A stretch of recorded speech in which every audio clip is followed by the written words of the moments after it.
Alam niyo kung bakit ako mataba? Kahit yung doktor ko nagtataka kung bakit nga ba ako mataba. Sabi nga niya mukhang hiyang nga daw ako sa tinitake kong meds para sa aking hyperthyroidism. So again, ano nga daw ba yung aking vitamins? Ang vitamins ko po ay Caltrate Plus. Hindi ko pwedeng ipakita dito mga mima ko kasi nga monetize na ako sa Blue App and nagkaka-violation ako every time na pinapakita ko yung mga meds.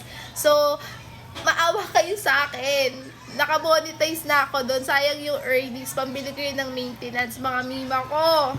No joke mga mima ko, sayang yung earnings ko doon. Kasi nga, pambili ko din ng meds yun.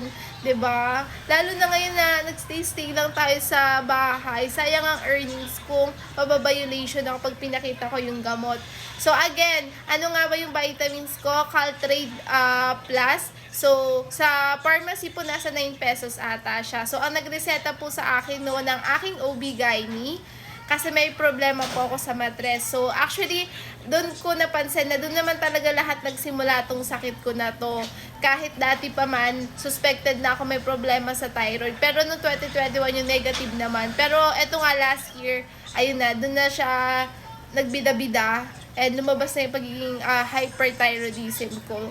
So, huwag kayong mag-alala, marami nakakapansin na despite nga daw na meron ako hyperthyroidism, mataba ako. Kasi nga po, sabi ko nga sa inyo, kapag sumobra ako ng gamot sa aking hyperthyroidism, ay nag-hypo po ako. So, kapag hypo ka naman mga mari ko, mabagal ang iyong metabolism. So, mahirap ka namang magpapayat doon. So, kapag hyper ka naman, dyan mabilis yung metabolism mo at nagmumukha kang bangkay minsan.